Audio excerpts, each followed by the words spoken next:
little picture of Michael, a little picture of Bob, and a big picture of you. And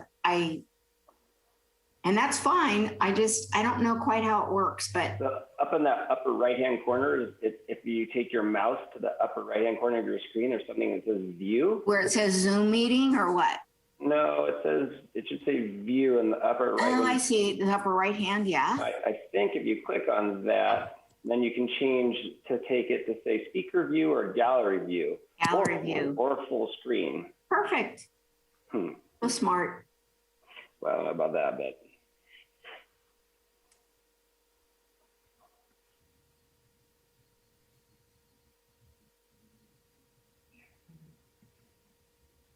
Welcome, Ramy. Hi.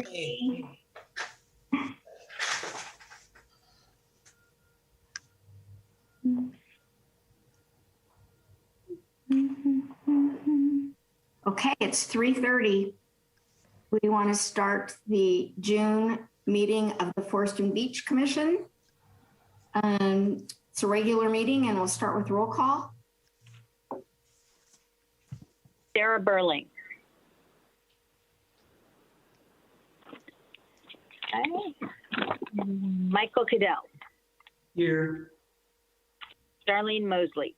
Here. JC Myers. Here. Brian Sowers. Here. All here. Thank you very much.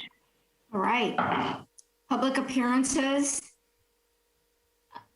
Next. Members of the public are entitled to speak on matters of municipal concerns not on the agenda during public appearances. Each person's comments shall be limited to 3 minutes or as otherwise established by the commission. Matters not appearing on commission's agenda will not receive action at this meeting, but may be referred to staff for a future meeting.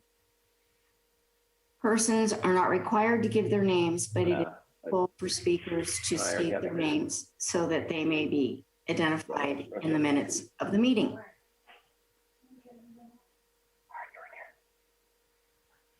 Would anyone from the public like to speak?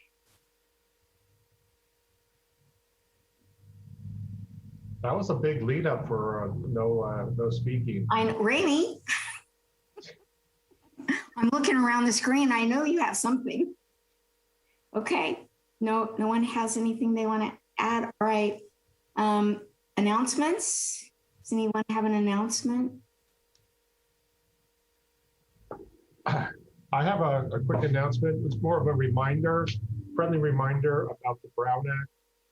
What any of the commission members can do is email or call Sarah or I for any reason. If you have an idea of a topic for an upcoming meeting, by all means, let us know. Just have to be very careful to not violate the Brown Act by sending out anything to do with these meetings to the other commissioners. Okay, so we're kind of skating on thin ice when we do that. Again, individual emails to Sarah or I are perfectly fine. Ideas for future topics, perfectly fine, but no correspondence between the commission members other than at these meetings. So is that clear? Does anyone have any questions on that?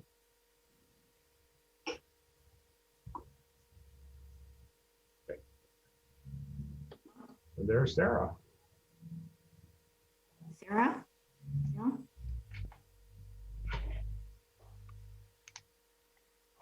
We can see her. This is the first time I think we've been able to see her. Okay, and Sarah Davis, you didn't want to add anything to Bob's? Okay, great. So we can go on to the consent agenda. Items on the consent agenda are routine in nature and do not require discussion or independent action. Members of the commission or the public may ask that any items be considered individually for purposes of commission discussion and/or for public comment. Unless that is done, one motion may be used to adopt all recommended actions. Does anyone have any comment or want to move to accept the consent agenda.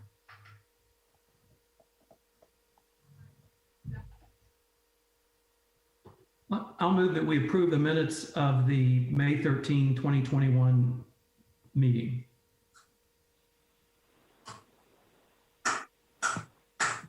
Can I second it? I'll second it.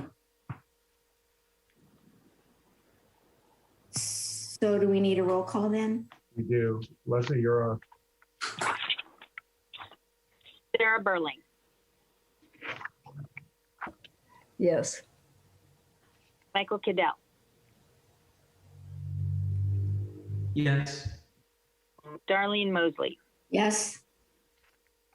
J.C. Myers, Well, since I wasn't at the meeting, yep. and Brian Sowers. Yes. Thank you. Right. Yes. Number 2 is a request to allocate funds to the Carmel-by-the-Sea Forest and Beach local education campaign. And I think this was something that JC was asking about last month. So is this something that you want to present or? Yeah, and thank you very much for deferring it to this month so I have an opportunity to speak about this. You guys know, since having been appointed as one of the commissioners, this has been a topic I've brought up on a number of different occasions. And I really, when I think about our opportunities to communicate with our residents, I really feel like we've been not necessarily neglecting our duties per se, but this is a great opportunity for us. And it seems like the only PR and press that we end up getting tends to be focused around the issues that happen in our little village and that get brought to us and get drawn out for whatever reasons, et cetera. And I just think that there's an opportunity for us to lead a campaign that's kind of an ongoing campaign that allows us to, and I think really through the direction of the forester or help in coordination with the forester, to get some real positive and important information to our residents about our forest and our beaches, things that are going on, things that are coming up in the future. They're, whatever, all sorts of, we have lots of opportunities and lots of things to say that I feel like end up maybe kind of dying right here in this meeting. And I don't mean it in a bad way, but you know what I mean? It's just like, if you're not attending the meeting or you didn't attend the Zoom, you might not have heard about it, but there's great stuff that's going on within this commission and certainly within the department that I feel like we have a big opportunity to capitalize on. And so with that being said, my thoughts around this would be that we'd want to bring in someone on the outside, some sort of an agency that could help give us a look, essentially, something that just kind of becomes the signature of what this commission is, how we're going to look communicating out to our residents. And what that look and feel is. I don't really think it will necessarily take a lot of money to come up with it, something very simple that fits in with what the town already has really going on in terms of signage and communication. And I know all of you have probably had an opportunity now and again to see some fun stuff that Sarah's team has been doing when she goes to, there's a new tree being planted and there's a fun little sign. And well, anyway, kind of taking that and being creative and fun with it. But I think we want to have something that becomes a signature look that that people will know, and not just our residents, also our visitors will know that it's something that's from us.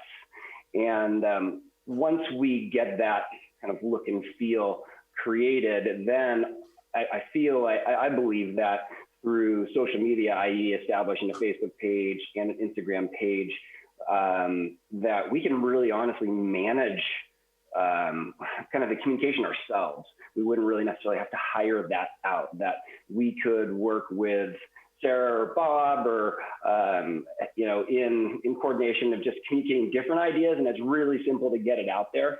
And we can have some fun with it. And it can really, again, be a signature for us.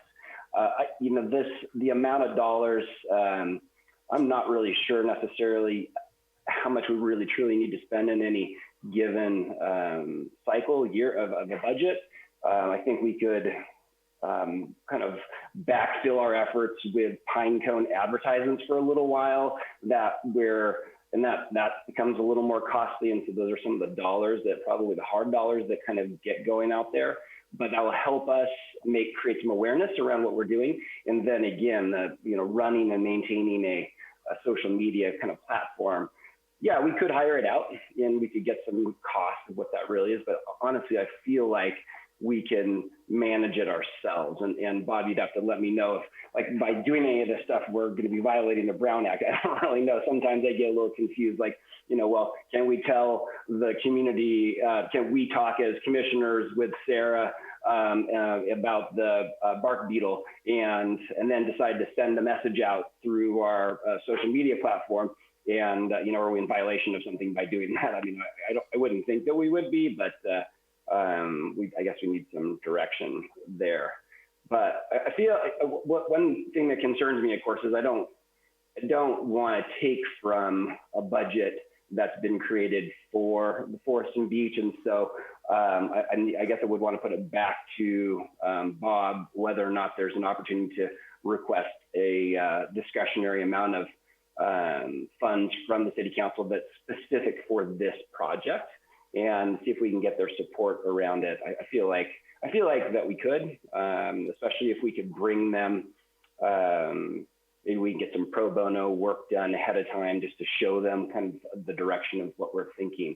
So, and again, like in this, and it's laid out here, there's some really good things that were put here. Facts at the time of purchase of a new property tend to be one of our kind of issues when someone comes to the area and doesn't really know what's happened, you know, what the rules are per se in our town. Well, why not find a way to make sure we have something that's there that can be communicated? So that might be a paper piece or a link that the realtors will use to say, hey, go here to get your information about your proper tree use and care. The developer guide for building your trees, guidance on how to be a good beach user. I could certainly put some good pointers in on that one. Connecting the community to open space assets of the city and raising awareness about pests and pathogens. So all things I think are great. These are 5 really good bullet points where we could start. And I think we could really, there's lots of direction to go with this. And at the same time, while we're creating and acting on our social platforms, we could certainly be interconnecting with others like CRA and there's 100 different Carmel related social media platforms that we could link up with and be sharing information. And I really feel like we could leave a mark. And again, it is part of our direction guidance. So there it is for discussion. Again, my biggest concern would be that we would be taking from the budget, and I'm not trying to create something that limits our ability to trim our trees, but I'm open to hear what everybody else thinks. So, yeah, questions, thoughts? Yeah. Well, I have a few comments. When you were saying all of the lots of information, but when you were talking about letting people a platform kind of let people know how it works in Carmel, the CRA did a book called Carmel A to Z many years ago, and then we also republished that book, and it wasn't specific to Forest and Beach, but it was kind of specific to Carmel and how to find your way around and how it worked. And what was interesting, you mentioned the realtor. So I bought my cottage 21 years ago, and the day I moved in, when I opened the door for the first time, there was a welcome basket from the realtor, but it also included that book, Carmel-by-the-Sea, and it also included the newsletter from the CRA. So it kind of indoctrinated me into, hey, this is what a wonderful little village I moved into, and this is how it works. So creating something like that relative to what we're trying to accomplish with the forest and the beach sounds like a wonderful thing. I know that booklet, though, cost, even just the reprinting of it, and everybody worked really hard on putting it together. To get it out to everybody was about $10,000 the second time around, which was just over the last couple of years. So now things have gone much more digital, and it's, I think, way less expensive than printing. If we could, again, what you were saying, figure out a way to have that platform that people could go on, would be less expensive. But then there are a lot of people that don't know how to get on those platforms. So I would love to do something like that. I think it's really important. The more people know about our village and how it works, I think, and what we're trying to do and what we're trying to accomplish, and how to live here happily and enjoy the beach and the forest and everything we have to offer, I think that's a wonderful idea. And those are just my thoughts on it. Except for my thought when I was writing this down is, how do we get started?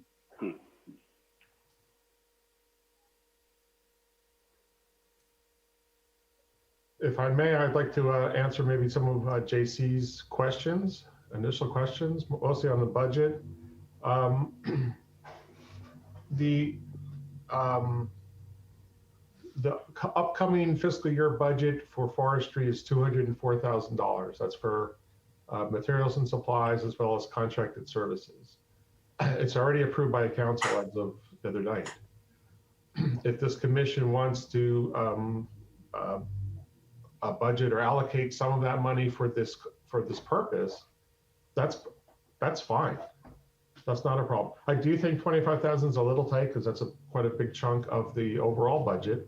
At least to start, it certainly sounds like if the commission wishes to go forward with this, hiring a firm to come up with like a signature format or style or whatever you want to call it, certainly we can afford some the seed money to get it started.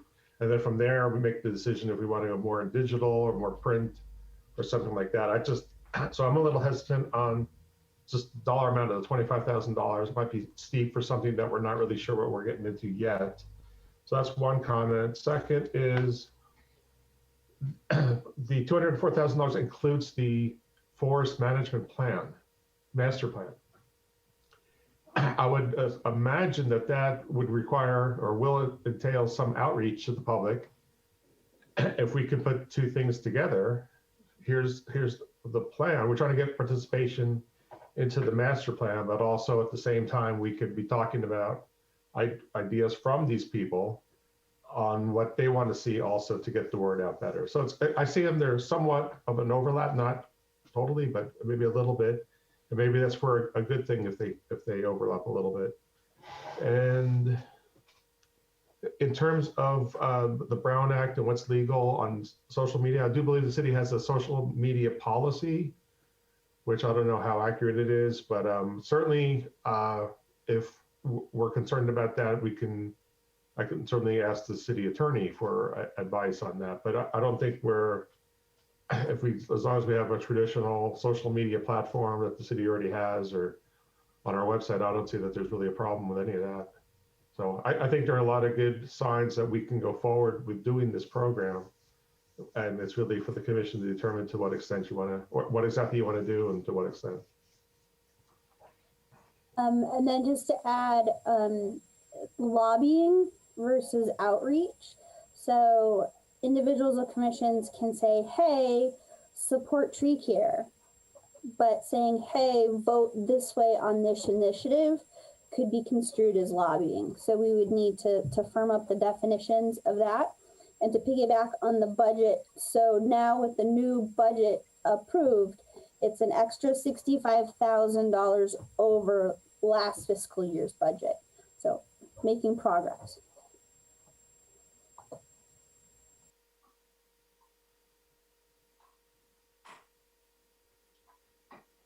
I don't know, Darlene, do you want to call on people or do you want me to call on people? Yeah, does anybody else have anything they want to add to this? And what do we do from here? Looks like both Michael and Brian both have their Yeah, do you hands see up. the little hands? Oh, I see those little hands. Those are the raised I'm hands. sorry. That's okay. I just saw the little hands.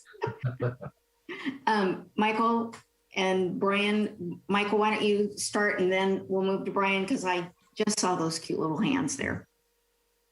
Sure. So, JC, how do you see this being implemented? Is it your notion that we would set up a subcommittee, an ad hoc committee to, work with, say it's you and Ramey and somebody from CRA to talk about how we could approach this and come up with a budget and some specific action items, or what was it that you envisioned? Yeah, that's great. And the way I envision it, certainly, obviously, I'm willing and I want to take the lead with whoever else wants to join in on the, on this train. I think working with Sarah and the Forester and Bob both with kind of their input makes a lot of sense to me. The way I envision it would be once we do have an established kind of what our look and feel is, that on a monthly basis, when we meet, we spend 5 to 10 minutes just talking about a list of things that we're going to go out with in the upcoming month in terms of how our educational piece, utilizing our platforms, and then also certainly, and I'm with, I totally get where Bob is coming from in terms of like a certain chunk of money. I just didn't really know what to put on it right out of the gates. But if that could be a great opportunity for us to have also a discussion about allocating any other dollars in an upcoming month or perhaps a few months out, if we're going to do something very specific that we're going to require truly additional, hard costs. But beyond it, I having kind of dabbled around with this for fun and strictly for fun, doing things like for Carmel Sober Grad or just within my own business, I'm pretty fluid with how to do it and kind of feel like once we have kind of what our look and feel is, that it'll be pretty easy, at least through our social media pieces, to communicate some messages that we as a commission agree upon that we're going to put out again upcoming month, or maybe we decide we're going to run something for an extended period of time, whatever it might be. So that's kind of my thought. Yeah. So again, something that's ongoing. We're talking about it every month. Okay, so it would be part of our agenda every month where we would have that as an agenda item. I think so. Okay. Brian? Yeah, I guess my thought on this, I think the committee are having a forum on this to go to, I think is important. But I think as a part of maybe discussions when that forum would be kind of integrating this with other associations, be Friends of the Forest, to Carmel Cares, Carmel Gives.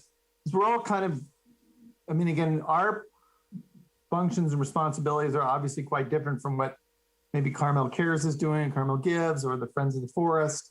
We have specific responsibilities to do, but again, a lot of it is still wrapped around the interests of the village when it relates to forest and beach issues and management. And I think it'd be great if we could, as a part maybe in our discussion of the subcommittee, is coordinating with all these people and kind of sending an overall message for all these groups that really educate the residents. And so that's probably maybe just a topic for the subcommittee. And then the other issue on the budget, just the only thing I know, obviously we've got a defined budget for this next year, but I'm going to go again back to Bob on our discretionary fund of our penalties that we've assessed on people and what that balance is and how could we use that? Is that something we have as an additional dollar value out there to coordinate for these type of things? Or is it very specific to forest related matters because it's a forest related, assessment that's going into a fund? So I'm still unclear about that aspect because that's away from a defined budget, correct?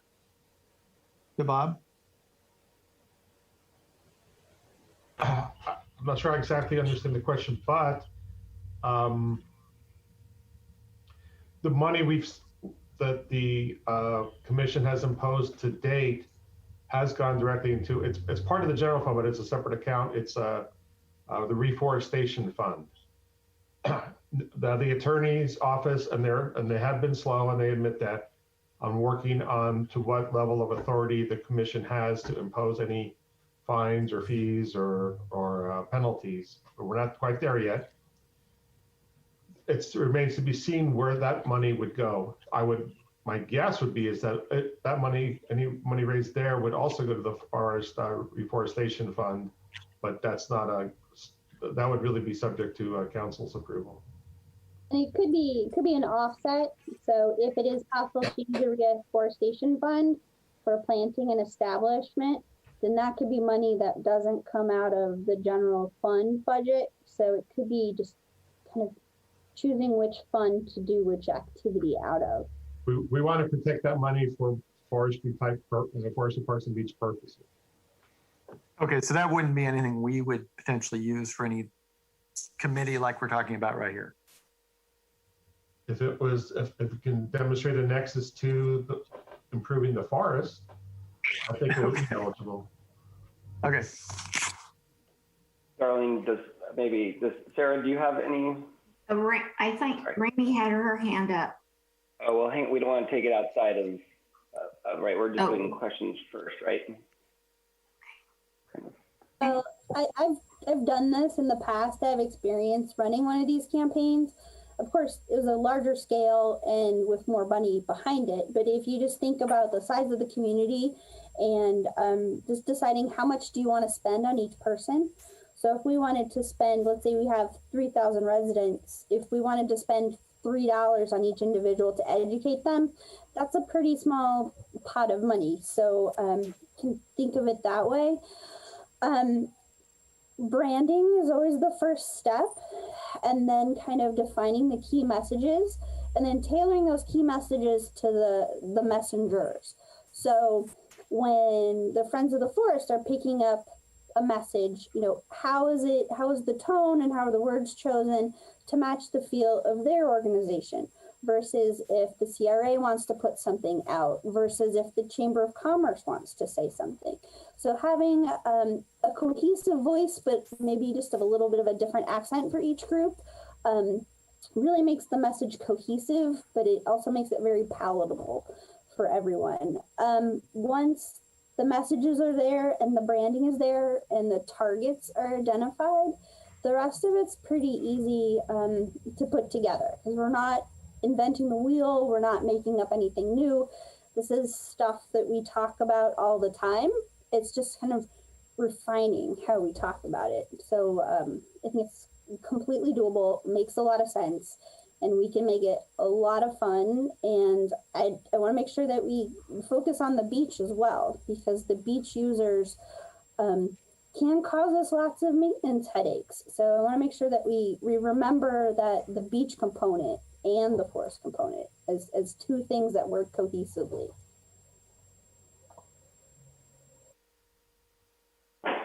I don't know how you guys get that little hand up, so I don't see where you get it on the thing here. But to me, it would be good for us to start either whether we have a little committee or if all five of us want to, if it's okay with the Brown Act, to talk this over and maybe limit or expand what we think Forest and Beach should cover. And then we could look at other areas who might join us or commit or provide separate information.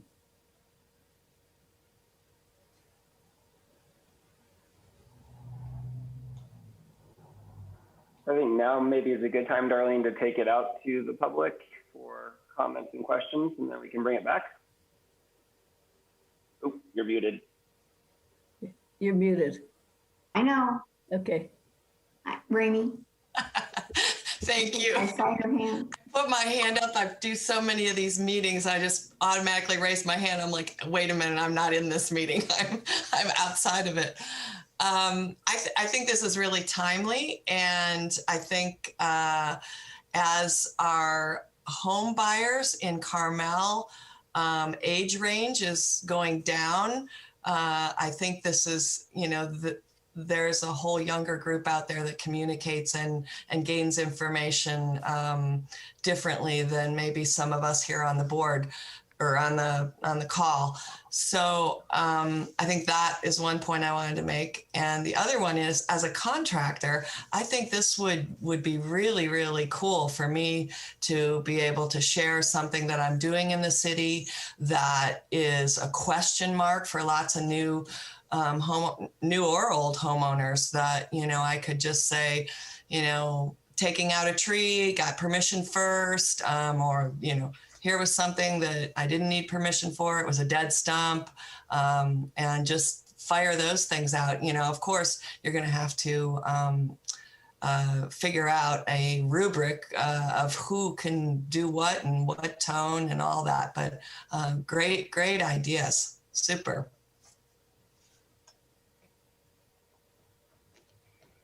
Let me get unmuted. So where do we need to go from here? I am muted. I'm still muted. Am I unmuted? No, we can hear you. Oh, good. So again, and we kind of went around here. So it's like, where do we start? What's our next step on this? Do we want to set up a committee to further this and talk to Bob and Sarah and get it a little bit? I feel like it's Jello that hasn't firmed up yet. Was there a anybody else from the little more of a public? roadmap. Darlene, was there anybody else from the public that wanted to speak?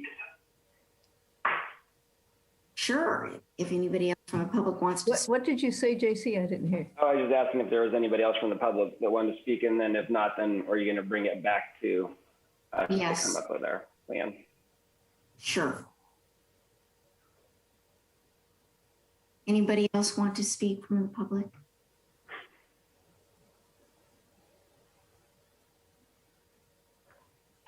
All right, so let's bring it back to the commission and see where we want to go with this. Well, I'll start. In kind of listening to everyone, I'd like to propose a modification to what is presented here in terms of asking for a $25,000 budget allocated to this, but instead to ask for an opportunity to bring back to the commission some proposals on that branding piece, so we can look at what that number looks like. I think I'm savvy enough to be able to get out and reach out to a few people in our. I'd like it to be something local as opposed to something kind of really outside of our area per se. But why don't I bring back 3 different proposals on what that branding could look like and cost us to get ourselves moving in a direction. I mean, I hate to drag this out, but obviously it needs to be done well and needs to be done right. And so that when we have something that we love it and we can run with it, right? So then I guess that's what I'd like to propose. Instead of asking for the money, then asking for the opportunity or approval from the commission to go out and solicit some proposals. I would think that we would start with either the 5 of us or a small group, figuring out what we want to cover and what we're really wanting to fund before we have the funds. And I think we need a meeting first, or a little group, to figure what are we trying to cover, what kind of thing are we trying to present. You keep saying the way it would look. I'm not clear what you mean by that. Yeah, okay. I think maybe Sarah Davis, if you wouldn't mind perhaps sharing that really fun campaign that I've seen. That might be something for let's understand like what I mean by kind of our look and feel, like what our brand is, like how we're gonna go. I mean, Sarah commissioners here, we've been talking about at least I've laid out, and it's in the agenda there, the kind of a 5 different specific ways or things that we would go potentially to our residents and visitors and communicate, right? So those are the things that we're going to go and communicate about. But how are we going to, what's it going to look like to do that, instead of just like creating a Facebook page or an Instagram page, hypothetically, and leaving it blank? Do we come up with something that is kind of the signature of the commission? And I guess that's the branding piece that I was meaning. Did you want me to share? Yeah, that'd be awesome. So let me share my screen, which sometimes I remember how to do. All right. So this was a campaign that we had in Denver. It was public awareness of an invasive pest, the emerald ash borer. And I think what JC is talking about when he's saying branding, a perfect example would be the logo. You know, what is it that belongs on the corner of everything that published that makes it clear that this is a product of this campaign or this commission or whatever it is we say it's from. And from there, you kind of you get a feel. So your brand is consistent throughout everything. So, you know, there'll be a color palette, you know, a specific font. There's just kind of a cohesive type of brand. You know, if it doesn't have to be this extreme, because we definitely don't have this kind of money, but I think this is what JC is talking, Commissioner Myers talking about when we say, you know, what does it look like? How does it feel? Is that accurate? 100%. Okay. So I can stop sharing.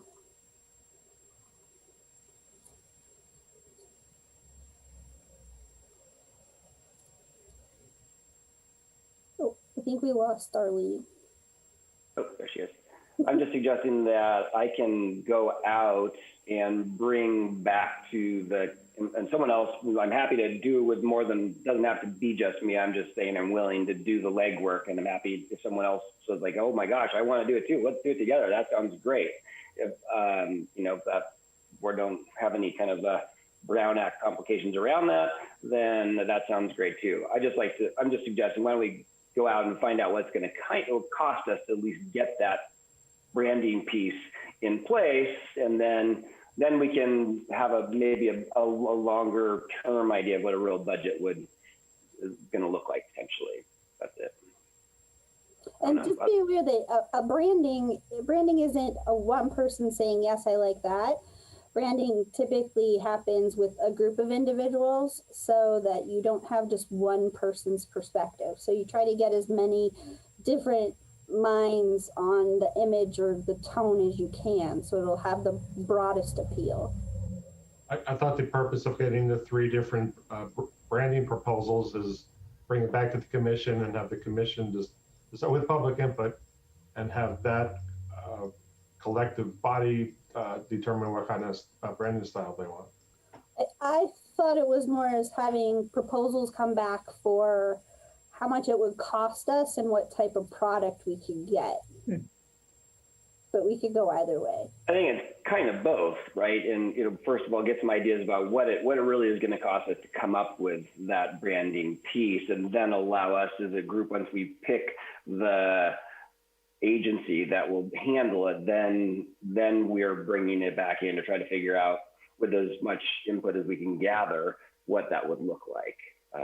And I don't know, it doesn't have to be too complicated here. It can be pretty simple. And I know we looked at something that Forrester, Sarah showed us, and there were probably a lot of time and effort that went into it, but it looks fantastic. And I'm not saying we can get there, but we could probably get something that is at least a good start. So I don't know. Other thoughts about going forward on this? Again, my whole the MO here is trying to figure out how we embrace something that we're charged to do. We are charged to communicate with our residents. We're charged to do this for responsibility, and I think this is something I'm passionate about getting it done. I'm not saying that I'm the only one or I want to operate in a vacuum in this. That's not it at all. But I would like to see us as a commission move forward.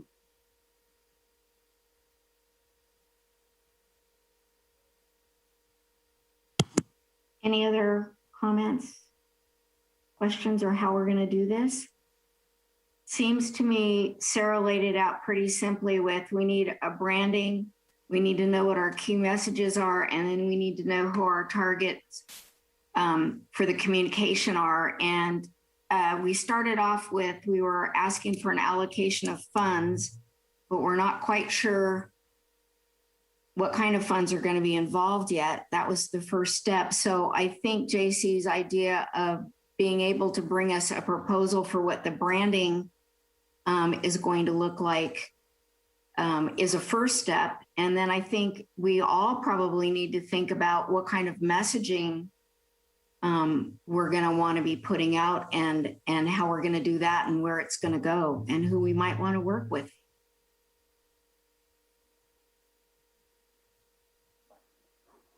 Michael has his hand up. Oh, hi, Michael. Hey, I don't think anyone has really made a motion, so I was just going to make a motion so people would have something to shoot at. And I would just move that the commission appoint an ad hoc committee for branding and education, that the committee chair be Commissioner Myers, and I think at least one other commission member plus at least one other member from the community, perhaps someone from Friends of the Carmel Forest or Carmel Residents Association, and that they meet, formulate some initial branding ideas and reach out to a web designer, somebody to assist them and come up with a budget and some suggestions. And then I think they be given a preliminary budget of, I don't know, $3,000 to $5,000 to get some initial proposal back and give us some ideas.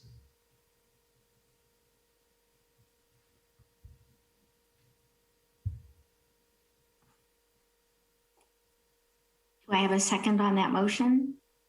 Am I allowed to second that? Yes. Okay, I'm seconding it. Second it. And who do we want to be the rest of our ad hoc committee? Well, I'd love to work with Ramey if she's interested in joining that. Ramey would be perfect. And then by all means, anyone else within the commission that's feeling like they'd like to spend a little bit of time on this, let's get together. I don't know if anybody else that's I'd like to. nice, perfect. Sarah. All right. We now have an ad hoc commission of JC Myers, Ramey Allard, and Sarah Burling. And do we need to put some sort of a time frame on when you're going to come back with some proposals?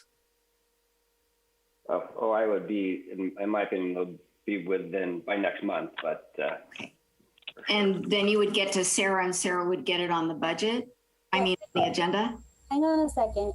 Oh. So our next meeting, our published documents need to be done and up for public consumption by July 2nd. So we don't have the full month to get everything prepared because of the 4th of July holiday. So just put that out there. We'll do everything we can to get it by July 2nd. Yeah, and if not, 60 days, I think is a workable time frame. So creating the committee, do we need to vote on this, or is this just, we're able to just create a committee? Well, and the only thing I'm concerned about in there is the funds. Do we have the ability to just say that we spend these funds, or do we need Bob to? You can, in the motion, recommend an earmark of X dollars. $5,000, I think, is very appropriate. Okay. But really, the motion, the crux of the motion is to set up this subcommittee, this ad hoc committee. Okay.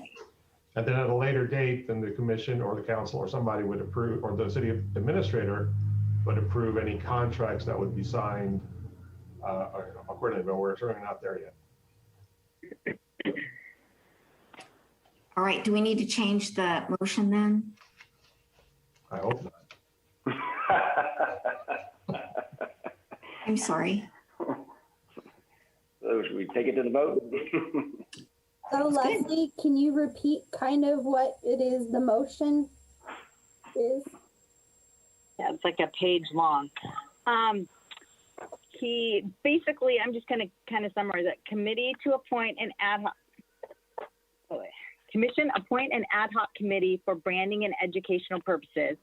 The committee to include J.C. Myers, another commission member, and another member from an related organization.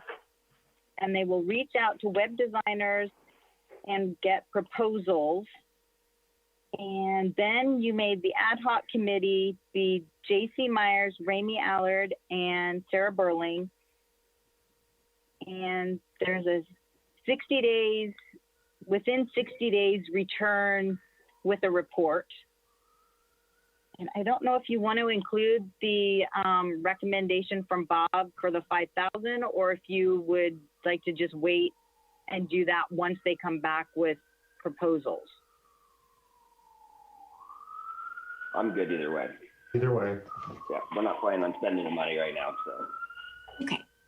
Okay, so I'm going to take that part out. So does that sound about right, Michael? Yes. Okay, so we'll go for a vote. Sarah Burling, Yes. Michael Cadell, Yes. Darlene Mosley, Yes. J.C. Myers, Yes. Ryan Sowers. Yes. Approved, thank you. All right. Our next order of business is to get the city forester's monthly report for May of 2021. Alrighty. So I assume you all have it in front of you. So some of the highlights from May, the large coast live oak in Devendorf Park lost a limb over Ocean Avenue. And what's concerning is the tissue left behind from the limb seems to indicate that there could be some decay, some advanced decay. So even though the foliage looks really good, there are some problems with the tree. So we might start to think about what extraordinary measures will need to be taken to preserve the tree as long as we can, since it is such an important, significant, and landmark and historic tree in town. So we'll be exploring some different options to help control the decay that's happening, as well as the Ganoderma, which is another fungus that has settled into the lower trunk of the tree. So I'll keep you updated on that as that moves along. In May, we issued one stop work order at Monteverde and Second on a construction project where some roots of a very healthy redwood were impacted, but based on the slope of the site and pre-existing hardscape, not very much was actually damaged. So we had clean cuts made and also had the tree treated with a plant growth regulator, which basically subdues the growth of the green part of the tree and encourages rapid growth of the root system. So it'll allow more roots to grow so that the tree can take up more water and will be healthier through the remainder of the construction project.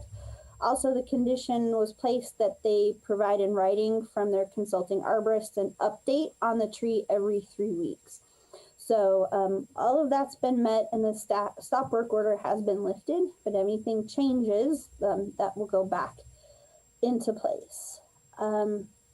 Carmel Cares continues to do all of their great work on the scenic pathway in Devendorf Park and the Forest Theater. They also generously donated 2 new chainsaws.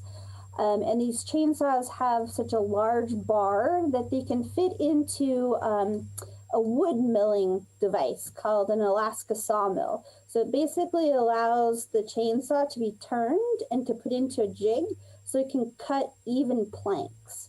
So then we can use those planks for new benches and that sort of thing around town. So we'll be able to reuse our urban wood waste is what it's called. So reusing the trees that have reached the end of their meaningful lifespan and turning them into new uses. So it's a great way to close the gap on our waste stream.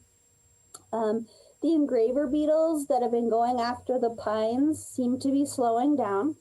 It seems that they're the most active in the early spring.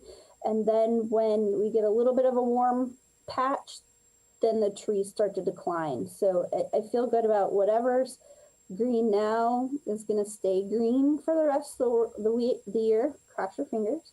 But that seems to be slowing down.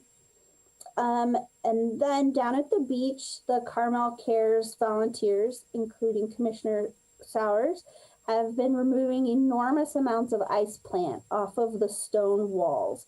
So now you can see the walls and there isn't as much weight pushing behind them. So that is a huge effort.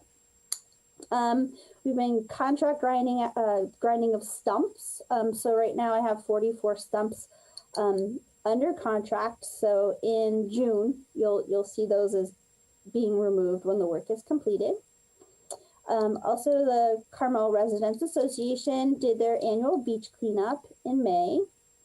And the really exciting part, we purchased a new storage locker for the pesticides that we might use into the future. So our standard graphs are there. Does anyone want me to put the graphs up on the screen? No, great, okay. So I've been doing a lot of scrutinizing over the permits. So each month the permit table might move a little bit because I'm going back and double checking and we're doing our replanting checks. So we're still removing more trees than we're having planted. And it seems as though it's mostly because the lots are already meeting the density recommendations. So in terms of our historic permit numbers, we're not quite meeting previous years' replanting numbers, but we're not that far off. So, and then in terms of what the city staff have been doing, we have been planting trees. We're up to 28 as of May, and we continue to prune and do removals. So I like that this point in the calendar year that we're well under half of removals of previous years.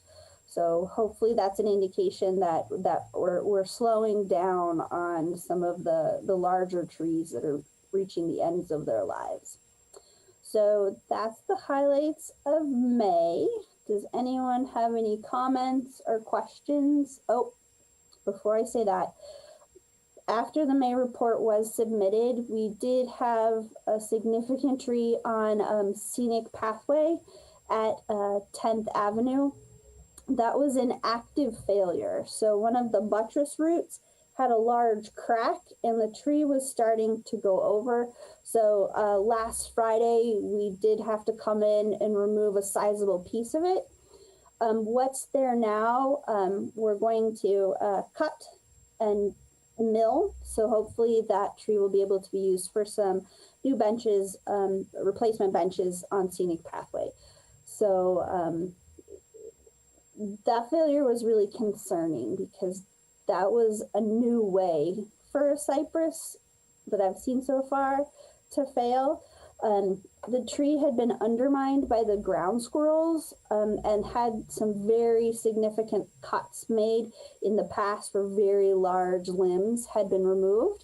And the lack of vigor of the trees to be able to callus over such large wound allowed for the wood to dry further and then for the termites to set into the dry wood and contribute again to the poor health of that individual tree.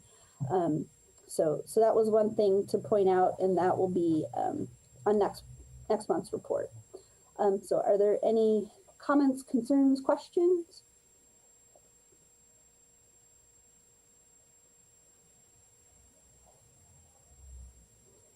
Does the public have any comments, concerns, or This is questions? Brian. Sarah, I had a question. I put my hand up. Yeah. Just a question. So I know you brought up the damage on the house on Monteverde and Second. And I know we talked in one of these meetings when we were talking about the issues around, you know, do we have certain contractor group or arborist groups that we're having issues with? Are we keeping track of? I mean, I'd hate to see the same contractor be involved in another one where we had a problem with the root structure. Is there any way we can get visibility of that, or Bob, is that an issue legally to put who it is on one of our reports, or just so we can keep track of kind of what's going on where Sarah gets involved and we can see who's involved in this, or isn't it even where we want to go with it or not? The stop work records are, stop work orders would be public record. So if you wanted me to consolidate that information, I definitely can. Each time I'm issuing a stop work order, it's typically a different contractor that I haven't stopped work on before. But there are a couple contractors that are working on the same project that have stopped multiple times. So I can definitely put together a list and bring that into a report every month if you'd like. Well, I think it provides some accountability as we look at these things and where we may have multiple incidents with any particular contractor, and it at least gives us some visibility how we would want to deal with that. I mean, we're still back to, you know, legal in regards to, you know, what we're doing as a Forest and Beach Commission in regards to, you know, providing some kind of accountability back at the homeowner or the contractor or the arborist that's involved. I mean, that's still an unknown, right, Bob? We don't really have a legal understanding yet. So, Right. It's under review. oh, and just as a heads up to Sarah too, I mean, as part of the beach cleanup with the ivy or the ice plant, she also helped take some limbs off that were hanging over the walls with her team and was very responsive to it. We really appreciated it because it made the cleanup of the walls a bit easier and a little less concerning with overhanging cypress limbs that were leaning down the beach and were of concern as we were clearing off the ice plant. I appreciate the quick response, Sarah. Thank you. Sarah, would you like to add in about the retardant ice plant potion that will prevent this problem from happening again? Yeah, for sure. So I don't know how nerdy you want me to get on this. So there are plant growth regulators. So in animals, you'd call them hormones, but in plants, they're plant growth regulators. So there are products available that are safe to use on the beach and in our watershed that can slow down the growth of certain plants. And the ice plant and the acacia at the beach are two of the plants that we could use those regulators on. So instead of continually having to do the labor-intensive work of always having to pull up the ice plant off of the walls, it could be that we could treat the ice plant with a plant growth regulator and then have control of how fast it grows for up to 3 years at a time. So it could be a lot less labor-intensive into the future. So we've explored the viability of that, and now we're just exploring the price to see if that would be something that would be less than the actual work, the labor to keep the walls clear. Sure, I've got my hand up again. The only thing I would ask is, I mean, I know once we cut it back, it will green up again. And if you put some kind of thing down, does it brown it out? Because it would look kind of not the nicest viewpoint from the beach if you're looking up at a bunch of brown dying ice plant along the ledge of the walls. No, so what this particular plant growth regulator does is it allows the cells to divide where the plant will grow out. It allows them to divide, but it just doesn't allow them to elongate. So it stays green and bushy, but it's not growing out anymore. Does that Does that a good analogy? Does that make sense? That works, great. Okay.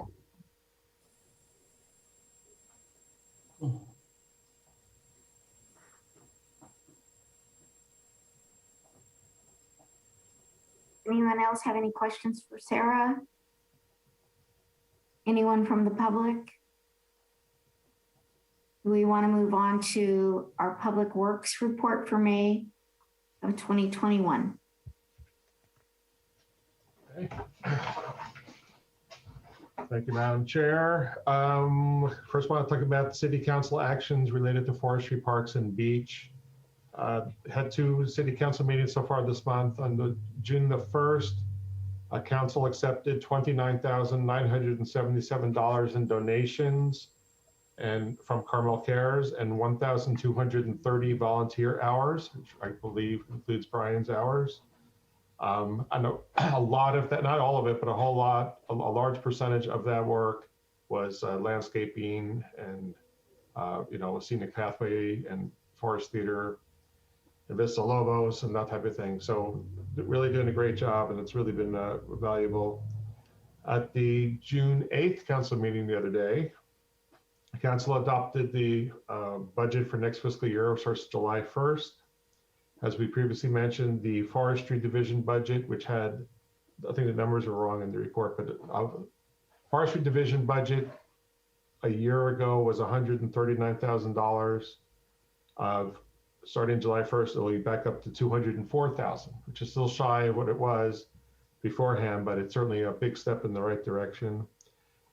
I guess I'll say the rest of it for capital projects. So the council also adopted the capital improvement program, which starts July 1st, and I'll talk about that under item C. Next is the climate committee meetings. The climate committee meeting in May, the Carmel High School Environmental Club came and spoke about what they're doing relative to environmental things, and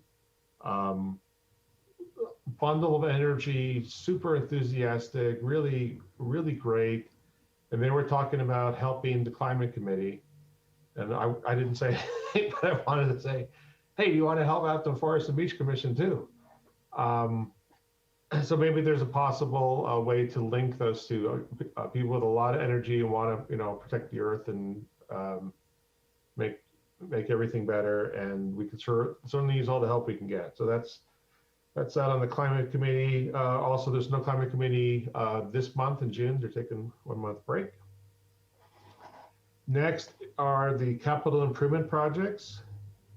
I talked about these last month, but I'm going to go through them again quickly because now they're official and officially funded.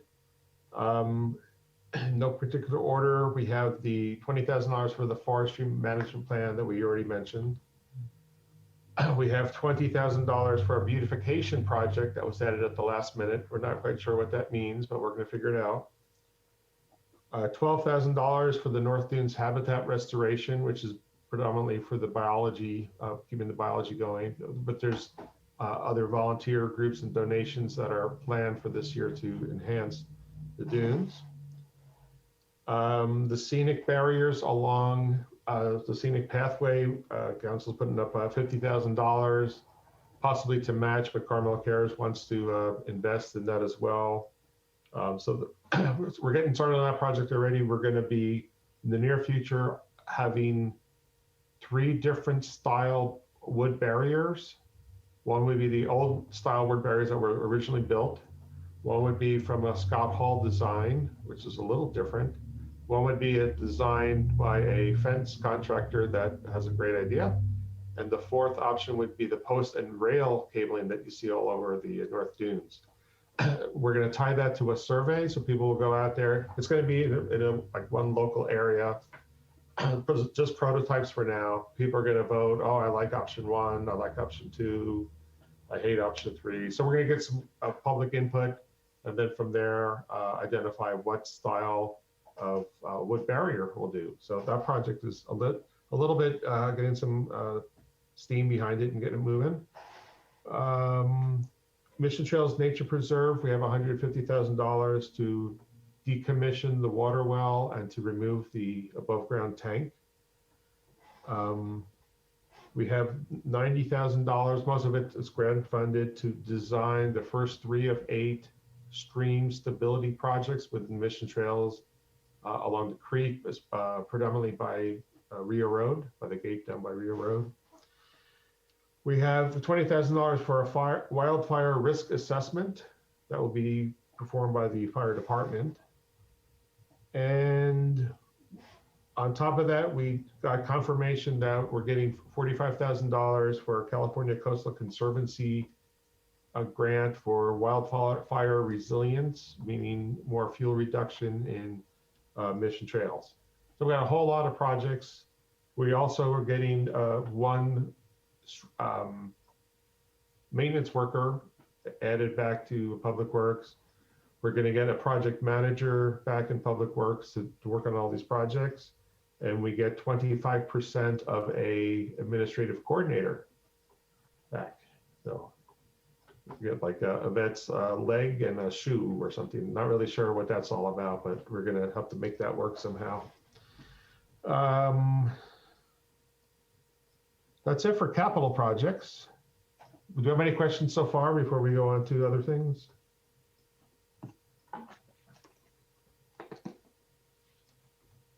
I see JC's hand. Hi, thanks, Bob. I'm where's the wood barrier that you were referring to? That there's going to be 4 different or potentially 4 different samples to look at. Right. So if you're at the scenic pathway right now on the west side, between the edge of the pathway and there's a lot of usually bushes, and sometimes the bushes are hiding the wood rail, but sometimes the wood rail is exposed. Most of that rail needs to go. It's old, it's all rotted out. There's different styles along the way, or it's mostly one style, but it's kind of different styles along the way. We're trying to make it one style, new the whole way, but we want to get public input on the 4 different styles. We have not identified a location of where we're going to do the prototypes. Working with planning on that, but it's coming.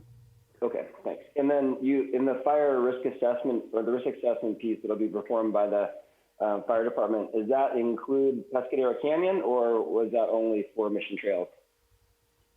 No, that would include Pescadero Canyon and possibly citywide as well. I know of the Forest Monterey Fire has this program to they can come. They're going to do this anyway. Actually, they're going to drive all the neighborhoods and identify anything that they see that might be a fire risk, like a lot of weeds or landscaping close to the house or whatever.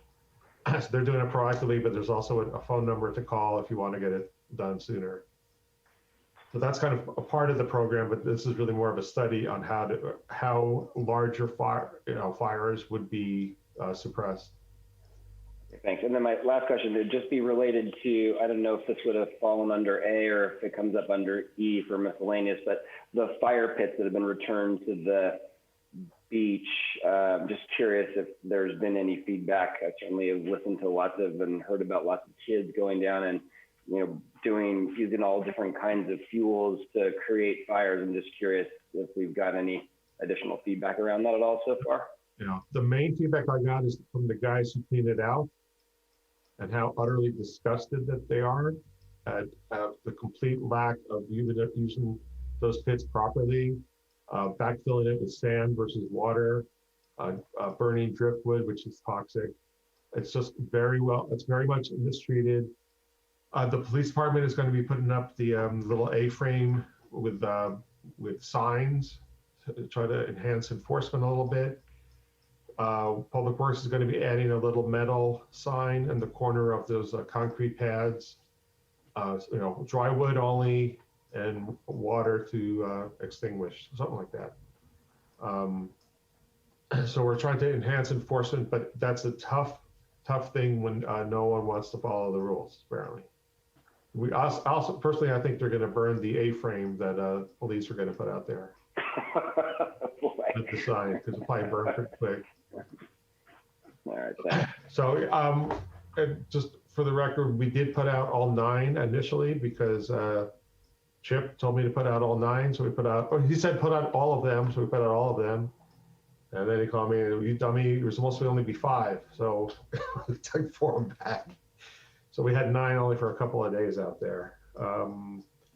Yeah, but it's whether people like, I know that's a big controversy of having the fire pits in the first place, but the misuse is so aggravating that it's consistent. It's every day. It's misused every day, and people have to still clean it out and haul off perfectly good sand that's then been kind of corroded, or what's the word, contaminated with the ashes.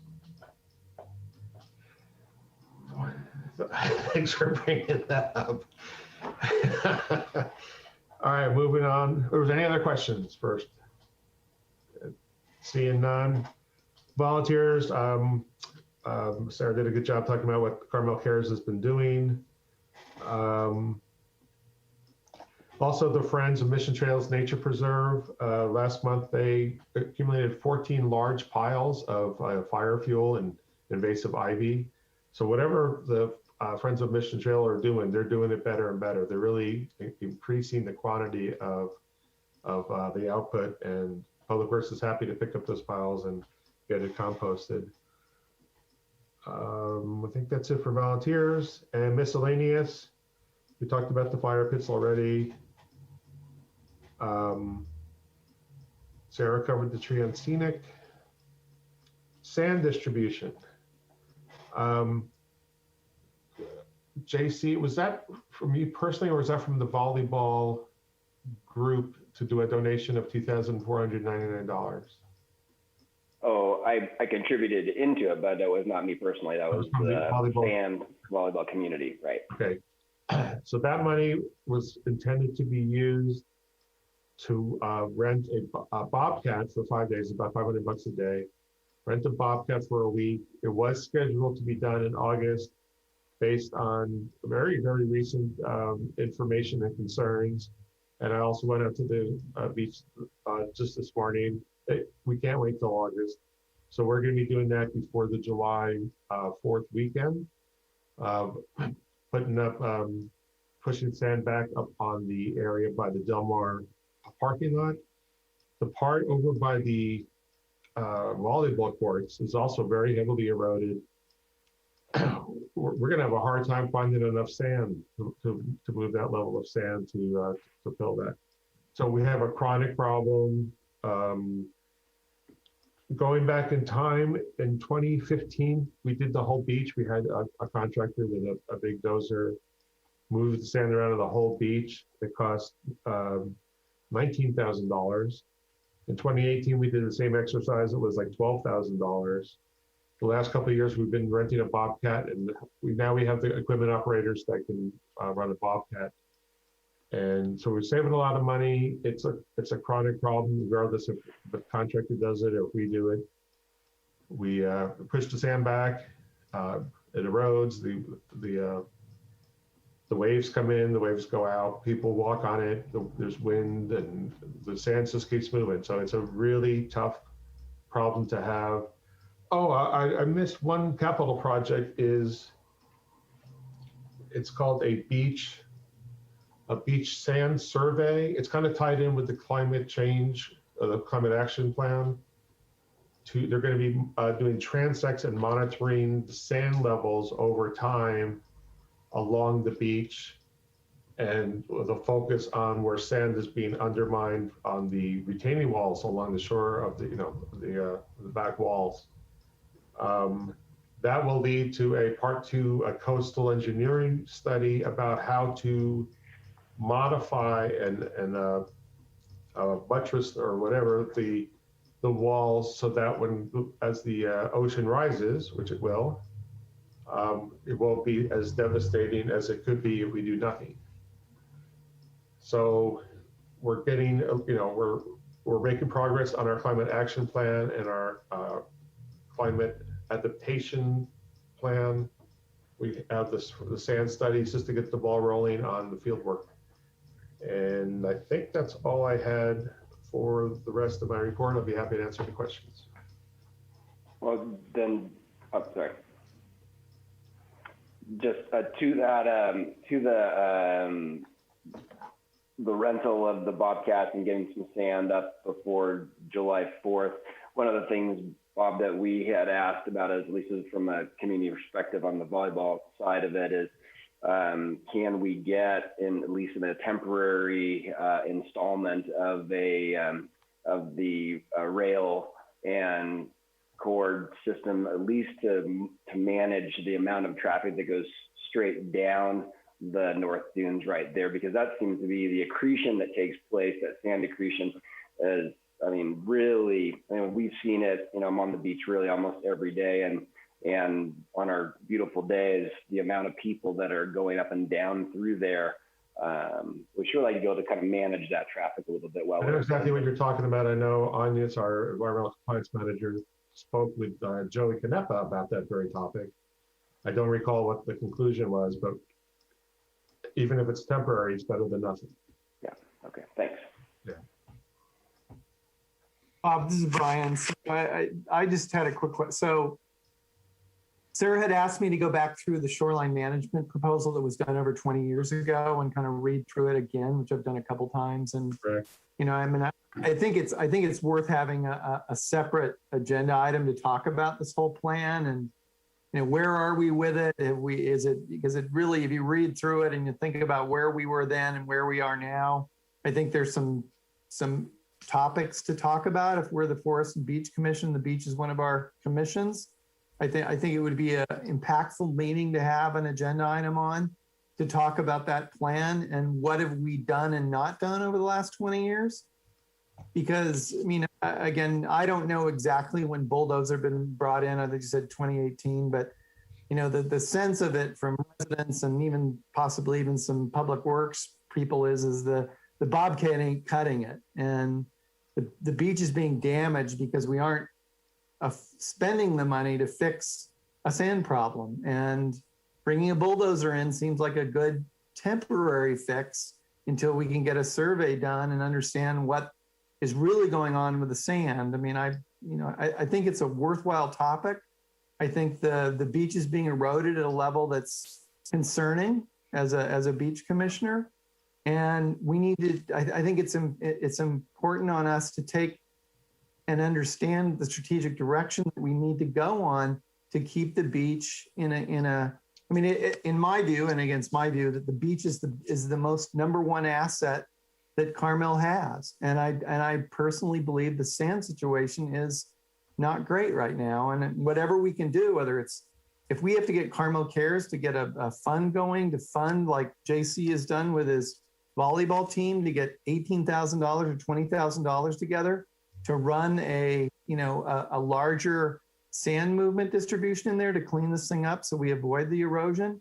Let's have a conversation about it and see whether we can get that going if we can't get city funds to support it. And I mean, I'm concerned about it because I think I've seen it over the last 6 months and nothing's happening. And it's the amount of people going down the Del Mar pathway, as well as JC said, even on the North Dune, it's eroding tremendously and it's concerning.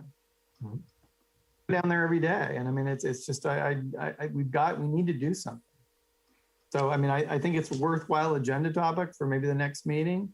We can look at that coastline management plan and see where are we at with it? What have we done? What have we not done? And if we need to, then bring it through to the city council and see, because it is kind of our charge to manage that coastal management plan. And I can't speak for past administrations or whatever, but I think if you go to the heart of the plan, I don't think we've kept our promise to the city on keeping that coastal management plan impactful and going in the direction that, a lot of previous city councils and mayors, as well as forest and beach commissioners had put a lot of effort into. And there was a promise by the city to keep that shoreline management plan active. And I'm not clear we've done as much as we could do. So I'd like to propose an agenda for next meeting to address some of that and see what we can do to mitigate at least some of the short-term impacts, at least on the sand redistribution, which I think is concerning.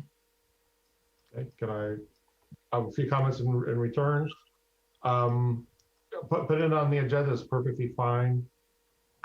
if you recall, the last several months, I've been talking about the climate committee. The climate committee is talking about the very same things that Commissioner Sowers was just talking about. Sand levels, what you've seen, the walls, sand move, the exposed sandstone. Perhaps we need to get the climate committee and the Forest and Beach committee to have a joint meeting, because we now have two groups talking about sand. So that's kind of what I saw. Frankly, I saw that coming, which is why I've been talking about climate committee, which is not really, it really hasn't been too much of an overlap yet. But the time has come where we need to get everyone on the same page. In terms of the shoreline management, I am familiar with it. I met with Mr. Schonman when I first got here, went through it very carefully. As far as I know, for the last 20 years, almost no funding has been put to it. In my, up until last year, my annual Public Works infrastructure report cards noted that very thing to the city council, that we are not we're not investing in the beach. The beach walls are in jeopardy, not just the walls, but other areas, the revetments, all that kind of stuff. So it's really been a lack of funding over the last, 20 years or however long it's been. The exceptions has been the repair of the stairwells. Admittedly, we put glorified Band-Aids. They're all structurally stable. Some of them look prettier than others, but the stairs are safe because they weren't. So we have safe stairs. A lot of the work that city staff and Carmel Cares did on the scenic pathway was also in that shoreline management plan. So in other words, the volunteers did some of the work in the plan, but a majority of the plan is still nowhere near complete. So I'll be happy to bring that back to you next month. I'll talk to the powers that be in the climate committee about how we can, well, I don't want things going in two different directions on, for the beach, but obviously both groups it affects both committees a lot. I'm done rambling. Well, it's more, isn't it, Bob? Isn't it more our charge as Forest and Beach Commissioners than it would be the Climate Committee? We have 2 members of the City Council on the Climate Committee, and we have 4 members of the public. Who are the members on the Climate Committee? Council members? Councilmember Barron and Councilwoman Tice. Because Barron lives a couple of houses from me, so I'll talk to him about it. Great. If I can. Great. Okay. I should say that. No comment.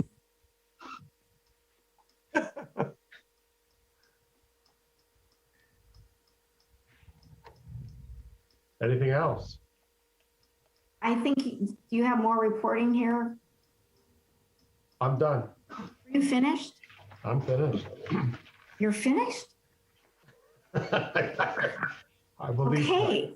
Well, we're finished. And the next thing I was going to ask for was future agenda items. And I guess we have made that request by Commissioner Sowers. Yep. And is there any other